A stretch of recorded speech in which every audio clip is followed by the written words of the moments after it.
Hello everyone and welcome to a new reconstruction video. I'm really proud to be making this one, more so than when I made like my 5.5s video.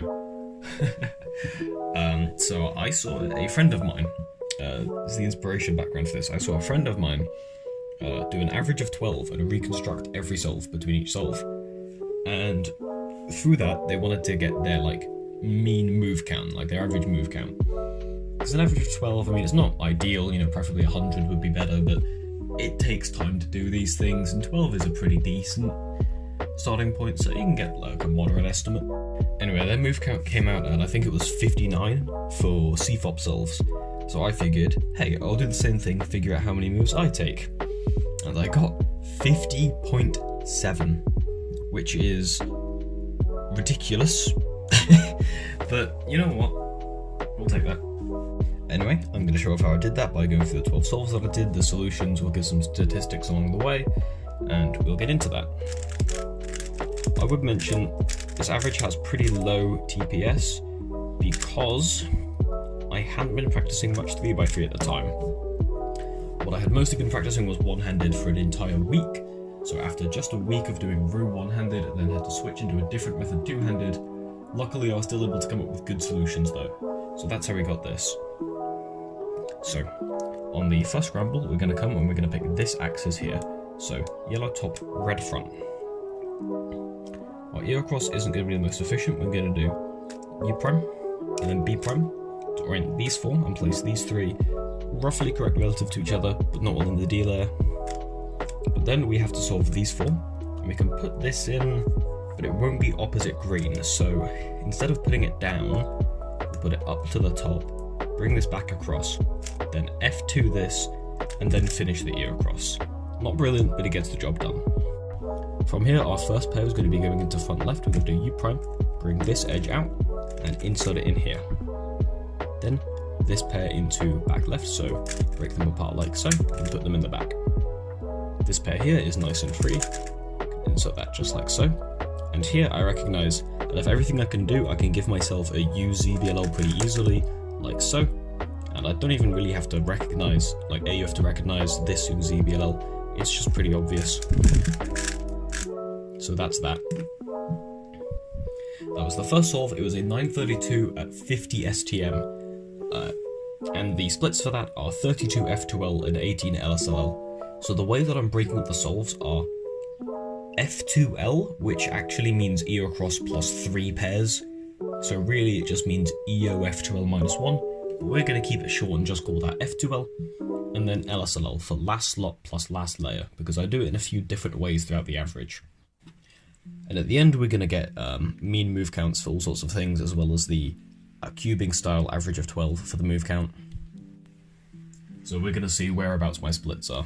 Okay, so moving on to the second solve of the average, the scramble looks like this.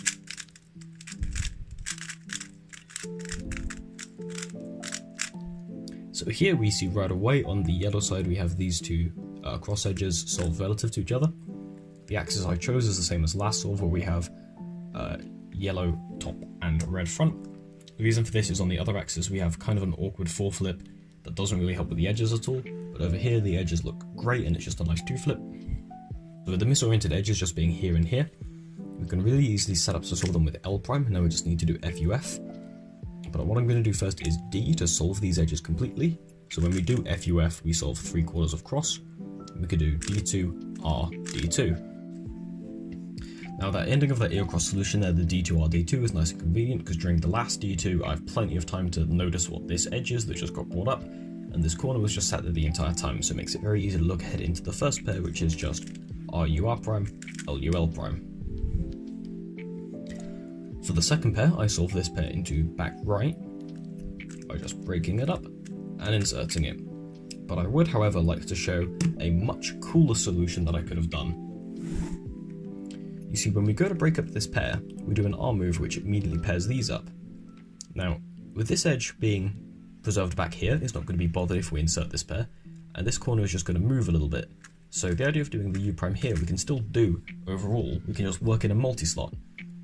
So all we need to do is get back to this state, where this edge is here, and this corner is oriented facing this way.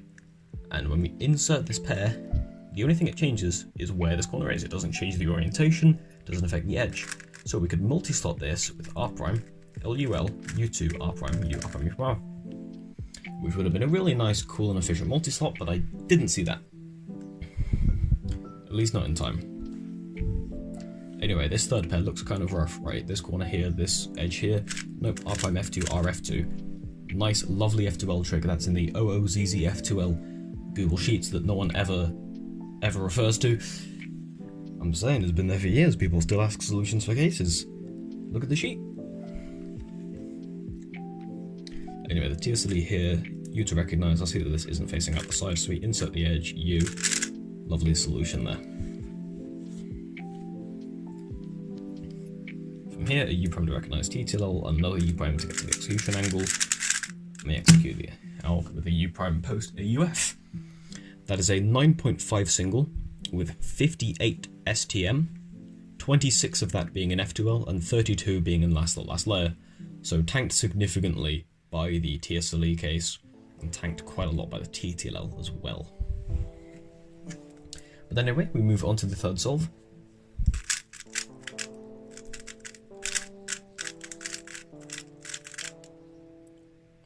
Okay, so the axis we chose here is the complete standard default one. We don't change, we're not going to rotate inspection. Because I see we have this here, we have this here, and we have this here. So, our immediate solution is I can put this edge over the top here. I want to make a 4-flip on front, with this over to the left. We can F this down, and we could also bring the red cross edge down next to here. The only thing we have to sacrifice is this being connected already. So we can go U2, L, because this is still at the front, it won't be disturbed. Then we can move this over and bring this edge in at the same time with RD prime. R prime to restore this edge here. F, solve the edge, solve the edge. The first F2L pair that I saw here was this very obvious one here that goes into front left. Immediately we have this free pair here, followed by this free pair here. A simple TSLE, U prime at post AUF, and then an RUS gen TTL with D-move setup and ending. Very lucky, very efficient solve, not too much to say about it. 47 moves, again 26 of those in F2L and 21 in last layer. Alright, moving forward again, the next solve in the average looks like so. So for inspection, we're just going to change the angle that we execute this from, just to make it feel a bit nicer. So, just follow along with me for these first few moves. We're going to solve 4 in the back with R prime, B prime, because the B prime felt more ergonomic. And now what we have here might making. And now what we have on the front might start to make a little bit more sense. U prime to set up the full flip, make it very easy. So this is opposite and this is opposite. And we have the choice here, so obviously we'll go with opposite to keep it the same. L2, D2, F2. And from here I can basically immediately see my first 2 F2L pairs. 3 pair into the back, pair this up into the front. This is quite nice. Get this TSLE, which is again very nice. Simple TTL case with the UAUF. So a simple solve, 50 moves STM, 26 in F2L, again that's 3 on the bounce, and 24 moves in last layer.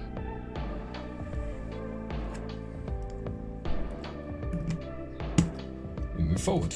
I believe this is the 5th solve of the average.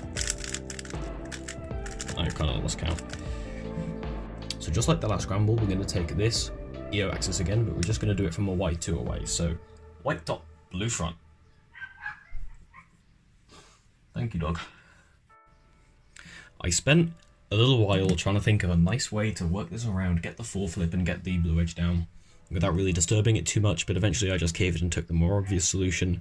So I'm going to do L2 to get these 2 bad ones on the front. UD prime, which does push the blue edge away. F, bring the blue edge back. L2, D, LR. I really didn't want to have to do the whole thing where I bring the blue edge back. I wanted to find some smart solution where I inject the move earlier so that I don't have to do that. Yeah, I couldn't find it. Luckily, however, this does give me a nice first pair solution with a free pair into front left. The next pair here we see is this and this into back right, so RU, R2, U2, R. And again, a nice and obvious pair here. Again, this TSLE is nice, being a 2-trigger case, U prime to recognise, and one of the rougher TTLLs, it's double bar after all, but at least there's no post AUF. This ends up being the second most efficient solve thus far, 48 STM. Again, 26 moves in F2L and 22 in last slot and last layer. Okay, stepping on, we go ahead to do the next solve in the average. And once again, we are taking the same axis. I paid a little bit of thought to this cross, but it doesn't look great on green-blue, and it looks even worse on red-orange, just eyeballing it, so I took this case again. For one relatively simple reason. We have 3 bad on the back, and if we do U2B, we solve 4 and have this line here on opposite centers, and then we have these 2 edges, so we can set up to solve these with L2, giving us a 3rd edge on opposite centers, F prime, U prime, F, D2, L prime. Not bad. Now from there, we can basically cancel into keyhole, right? We can do 2 consecutive keyholes on this left side. So we're starting out with D prime, R prime, U, R. Then because I'm inefficient in QTM, I did D2, U prime. It would have been less moves in HTM and STM, just do D2 and then insert with the U2. We've also into these corners, I don't know if that would be good or not, but I didn't do that, and we finished that off with another D prime. However, with that 1 move inefficiency, we just move on into back right. Fairly standard solution. And here it seems awkward to recognize, but it's honestly not that bad. Honestly, this seems awkward to recognize, but like with not seeing anything here as you solve this pair, it's kind of easy to tell you have headlights on the left for this TSLE. So you can go into that alg, U prime to recognize here, and execute this TTLL. Ended up executing that in 10.18 seconds because, you know, again, I was a bit washed up on 3x3, a little bit rusty around the edges, but it's 50 moves, once more 26 moves in F2L. I think that's the 5th solve in a row with a 26 F2L, and 24 moves in the last lot, last layer. So almost perfectly divided. And with the next solve here, on this scramble. And we choose to go with the blue-green axis, but we choose to do it with yellow on top, so yellow top, green front.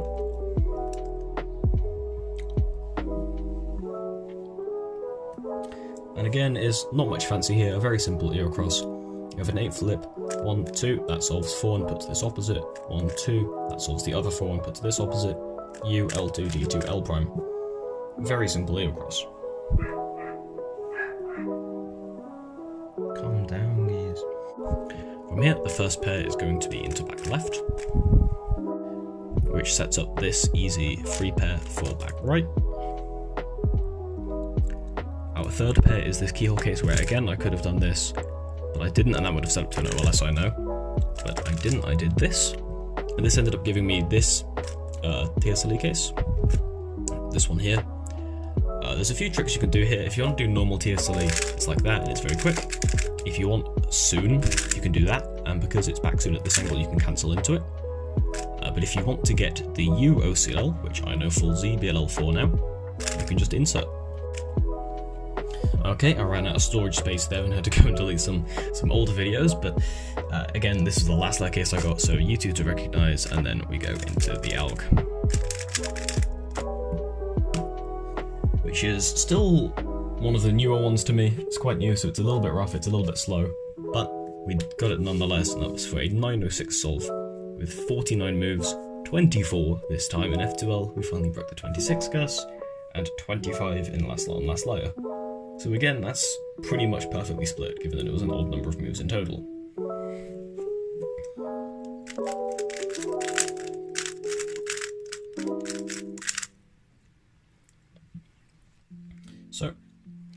So like some of the earlier solves, we're just going to be doing a Y2 for inspection, because here I saw a pretty easy way to set up to having 2 opposite edges and a pretty easy insert.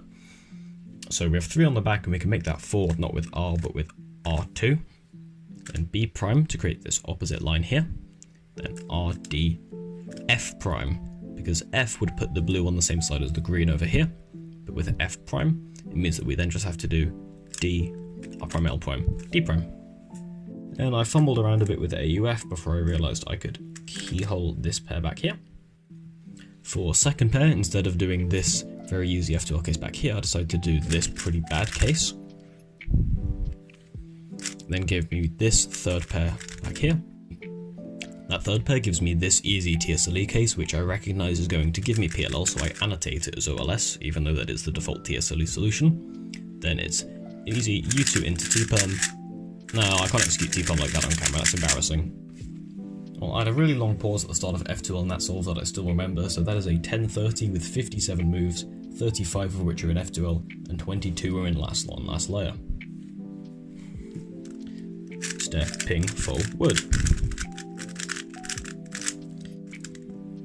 So out from here, we're going to do a Z2 for inspection. These look solved, but they're not relative to each other.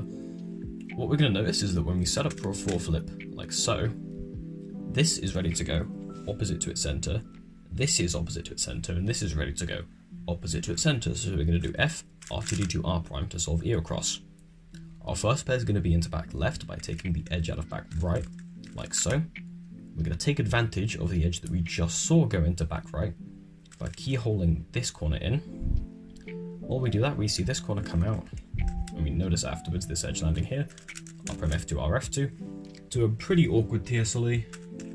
It goes as such, but luckily after that it leaves us with this TTL case at recognition and execution angle, which ends in a U prime, if I do the outright. Whoops. Look, you can't blame me, right? I'm a very elbow spacey person and my recording setup has no elbow space. Either way, that's a 967 with 46 moves, 23 in F2L, 23 in last layer, perfectly divided down the middle.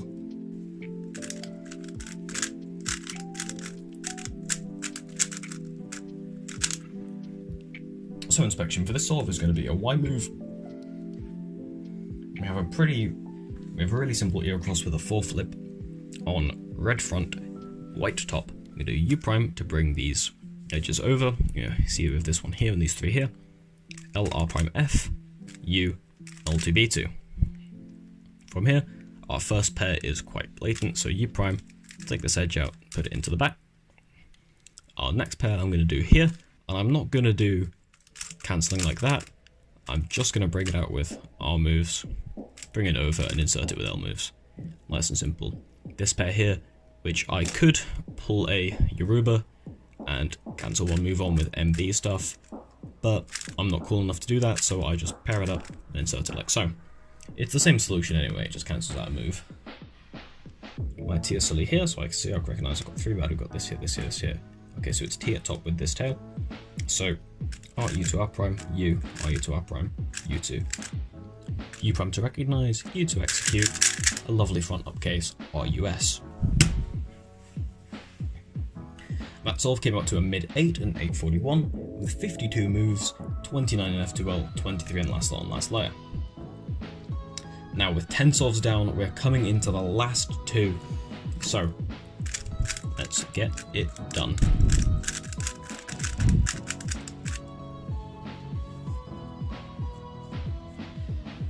So I get the scramble, and the first thing I thought is, wow, colour neutral Rue would go crazy on it, look at that. The second thing I think is I should probably take a little look around. I end up coming to the conclusion that this would be the best axis for me to go with. Red front, yellow on top. We have 4 bad edges in total, and a relatively simple EOCross again. So we're going to set up the 4 bad with RD. What that does is it puts this edge at the back here. Its corresponding opposite edge is here, and these two are correct on their centers, so we can do F, D to put these opposite from each other, R2, D to solve them, R prime L2. Consider preserving this, bollocks to it. I found out through reconstructing this solve that if I did an F prime instead of an F at the start of the EOCross, I would have had an EOXcross in front left. Oh well.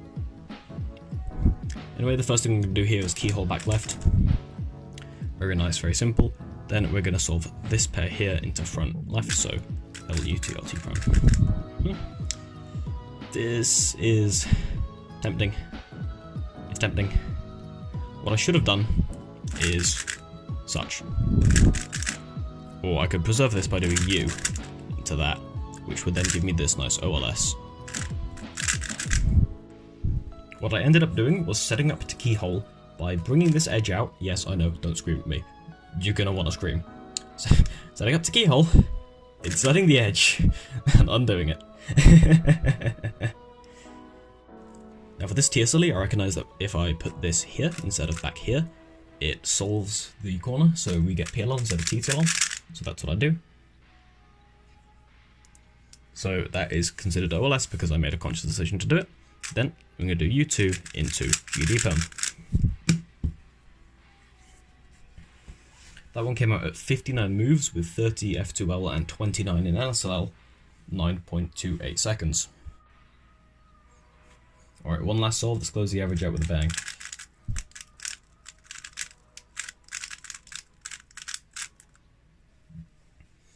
So, this is the case we have, and I decide, I'm looking at it, it seems like a relatively nice, actually it's not great, but you have kind of an okay 8 flip on this axis, but with blue front, so we're going to do U, B prime, RD, F, R prime, prime D prime, L2, which brings in an accidental EOCross, U2, R2. It's not great, it's not that nice, but it's not awful, there's not like tons of like F2 or B2 or anything, and it did accidentally solve an X cross, so what works, works. Either way, it sets up to a nice second pair here. Now naturally, this bar at the back is very alluring, and if I'd been smart about how I solved this third pair into back right, I could have had a lovely multi-slot that also solved OLS. Let me walk you through that. We pair up this pair with U prime R. We go to solve the front pair like so, because it preserves the back pair, and we have headlights on the right, so if we insert the back pair like this, we get a GA perm. Very nice.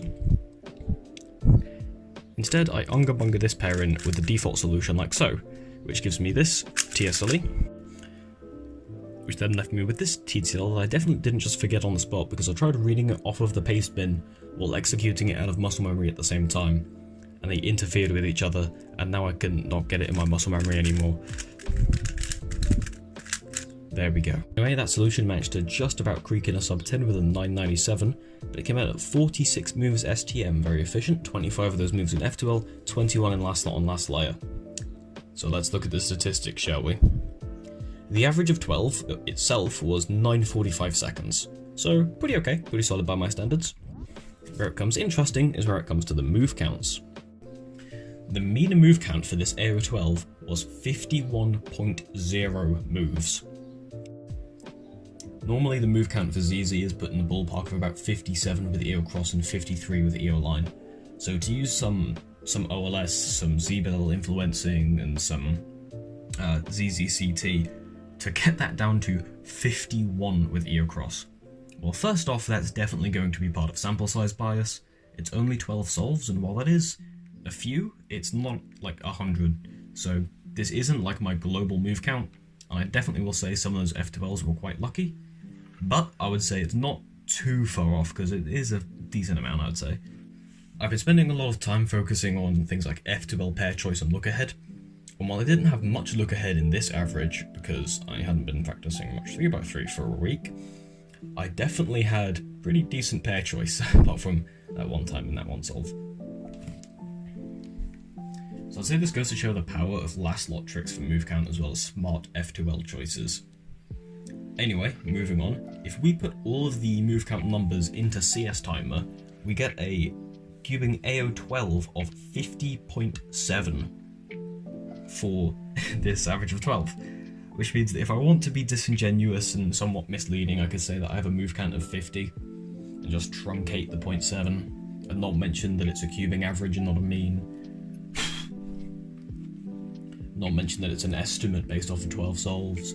But either way, that is ludicrously low, and I'm super duper happy to have, I'm delighted with how this average has come out.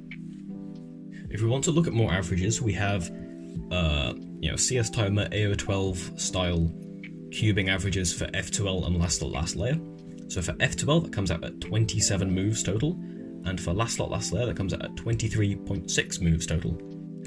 My EOCross had a mean of 12 moves of around 8.5, and each F2L pair somewhat just above 6. I believe it was 6.1 moves per pair.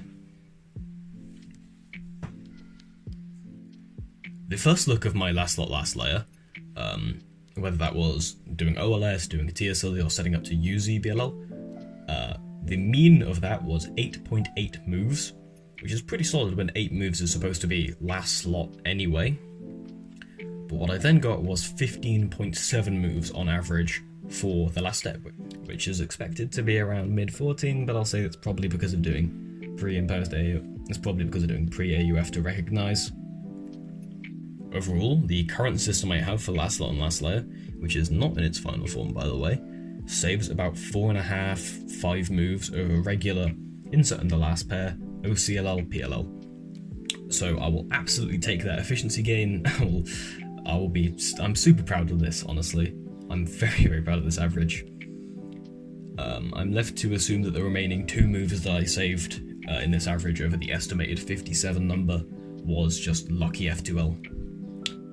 So that's how I dropped a 50 move average of 12 with ZZ of all methods with EOCross. So drop a like, drop a subscribe, and send someone else this video. Uncle Swaggers needs his subs, okay? The number's not been going up very fast.